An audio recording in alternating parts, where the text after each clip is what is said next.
So we're here in Kalgoorlie and we've got a lot to see. There's a lot of museums, mines. We're going to go look around at some of the scrub, and there's even a two-up centre we're going to check out as well. So it's going to be a good 4 or 5 days here in Kalgoorlie. We're looking forward to get started. So this is the Museum of the Goldfields, this well-known red steel structure up over top, taking a lift down underground. Apparently there's a vault here. We're going to go check it out. There's 4 million dollars worth of gold out here, so we're checking it all out. So gold is formed when lots and lots of molten like lava gold stuff is going up, and then as it goes further up, it either gets pressed in between gold to make leaf gold, which is really in, or it gets pressed against other rocks to get just nuggets.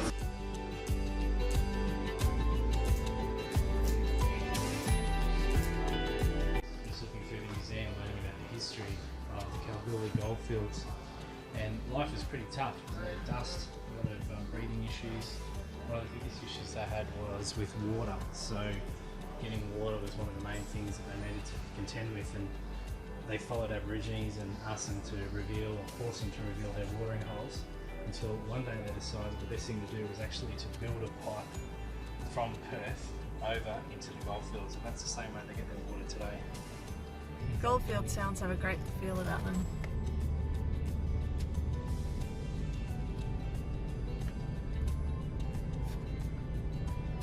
We've got a great tip from the Info Centre to check out Hammond Park. Apparently it's a great playground for the kids. It's got a cafe there that Mum and Dad can go to while the kids play, and somewhere that's great to have lunch as well. So we're heading there, have some lunch before we keep sightseeing today. Just having our lunch, and this peacock's come along to visit us. Might be looking for the boys' scraps, I think. Pretty confident.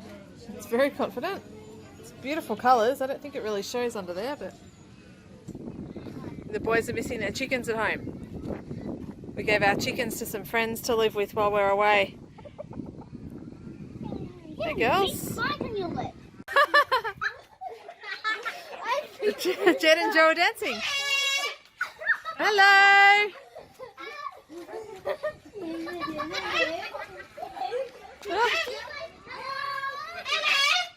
Hello, do you want them back? Right.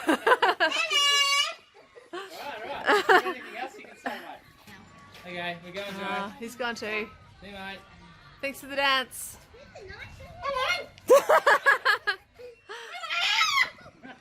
Yeah? You're missing us already.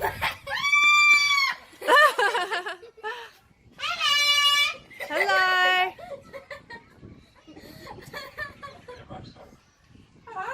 Bad for Joe because he keeps calling us back when we walk away. It's like he's pleading for us to come back. He wants some company.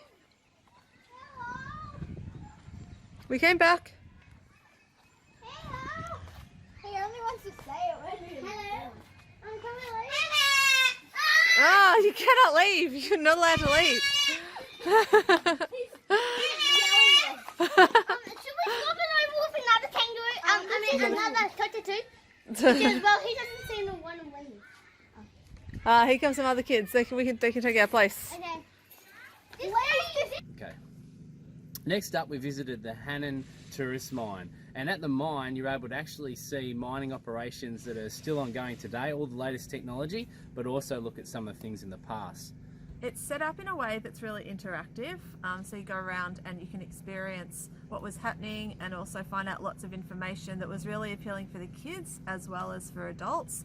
So there's heaps that they could get involved in and do around the mine and experience the machinery as well. We found the entrance to the Hannan North Tourist Mine.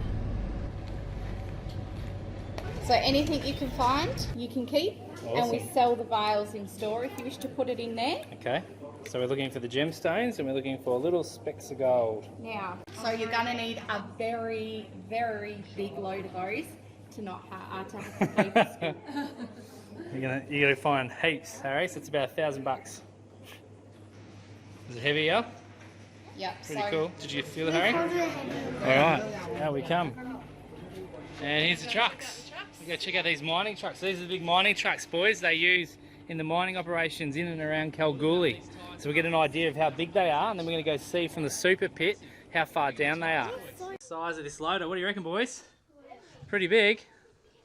Massive bucket, digging everything up. The mining equipment is huge, so one tyre is bigger than Justin. Hugely, double. Massive. So we're just standing in the front here, in front of the cockpit where the drivers would be, and the tray at the back takes about 7 tonne of quartz in it. So that's what, twice our caravan car. And from that quartz they'll get about a golf ball size of gold out of that amount. So out of one truck full, Fair bit of work. one golf ball size of gold. Fair bit of work. The boys are enjoying checking out the size of the trucks, driving. Have you got your driver's license? Hello. Do you have your driver's license for mining? No. Oh, okay.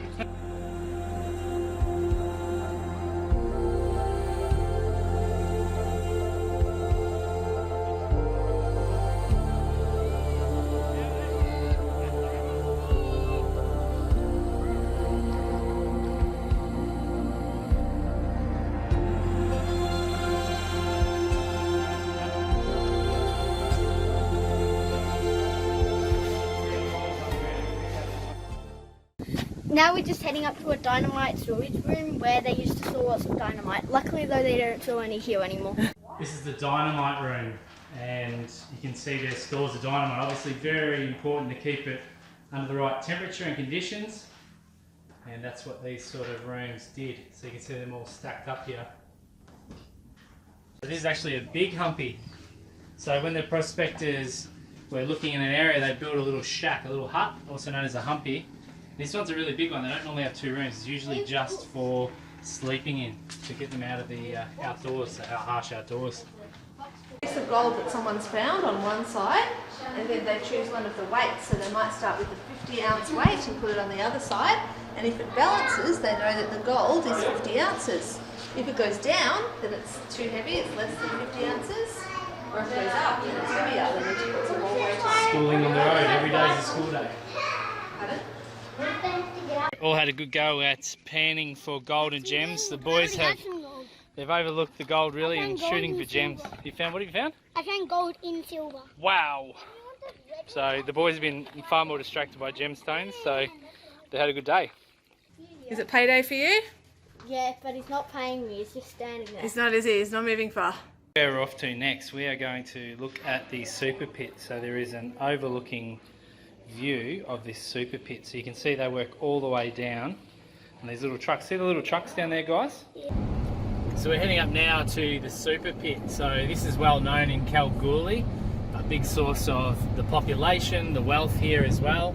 So this massive open pit, there's a lookout. You can also do a tour. We're going to look into doing the tour if we can, but you can for free wander up and have a look over top of this giant pit. Let's go have a look. Headed to the super pit lookout, and it's pretty super. That is fabulous. It's a long way down. This morning we're heading off on the super pit tour. This actually takes us down inside the super pit that we looked at yesterday from the lookout, and we're going to see all the ins and outs of extracting the quartz and then extracting the gold from it. Your guide has the necessary experience and knowledge to ensure your visit to the KCGM site is safe and enjoyable. So we're on the bus tour, and it looks like the induction for the drivers run out, the OH&S inductions. We're not actually going to be led into the mine, so he's just working out what to do now, so we might not actually get to go on the mine today.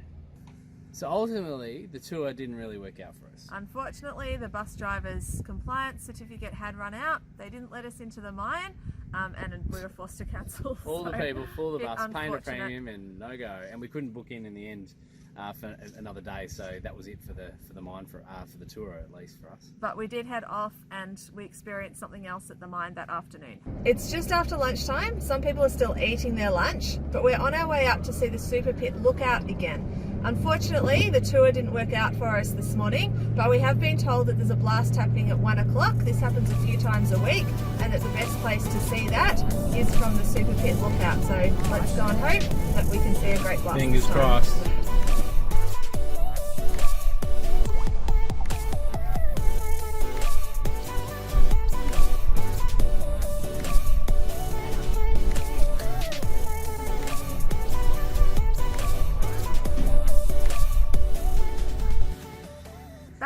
1800s, when Kalgoorlie and Boulder were settled, they were actually two separate towns. Later on, someone decided this is a bit silly. They're right next to each other. If they were going to grow, they had to merge, so Yeah, it became sister Kalgoorlie cities. Boulder. That's now Kalgoorlie Boulder, but we went to check out the Boulder area of the township. It was really cool, very quaint. And whilst there, we were actually contacted by Rachel from Madison Studios Photography, and she wanted to get us together and take a few photos to remember our time in Kalgoorlie. She's very passionate about the area, and she showed us an area that we hadn't visited yet, which is the Two Up Shed just out of town. Come for a Sunday afternoon drive, and we've just come out of Kalgoorlie and now we're in the sister city of Boulder, and this is the main street of Boulder, which Tighter is streets, like a bit smaller. Yeah, Kalgoorlie's. equally as beautiful though. Yeah, Kalgoorlie's much bigger and wider, and this one, Boulder, is a lot tighter. It's Sunday, so everything's shut today, so it's pretty quiet in the street. Just ghost towns. Coming from Victoria, we're used to everything being open 7 days a week now, but apparently in Western Australia, nothing opens on a Sunday, or very few shops are permitted to open on a Sunday. So this is the Two Up Shed. We're here with Rachel from Madison Studio Photography. We're going to take some photos. It's great locations for photography, That's great. whether it be family photography or bush. Now Rachel told us we had to come here to the Two Up Shed before we left Kalgoorlie, so we're going to check it out and have a bit of fun with the boys. Thanks very much.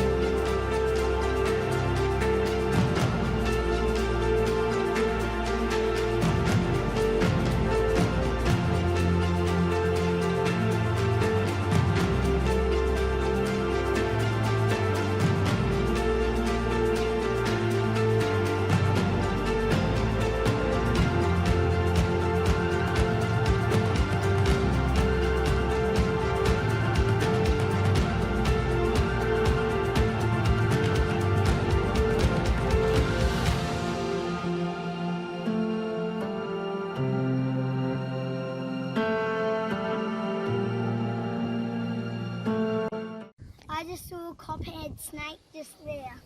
I was right there and it was right there. Luckily his face was heading away and he didn't see me.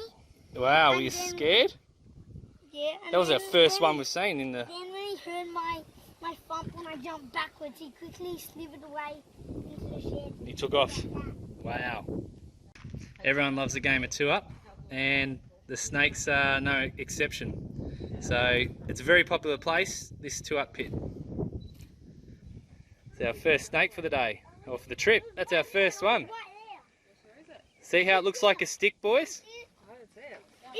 Some of it's green, some of it's brown. It did change colour.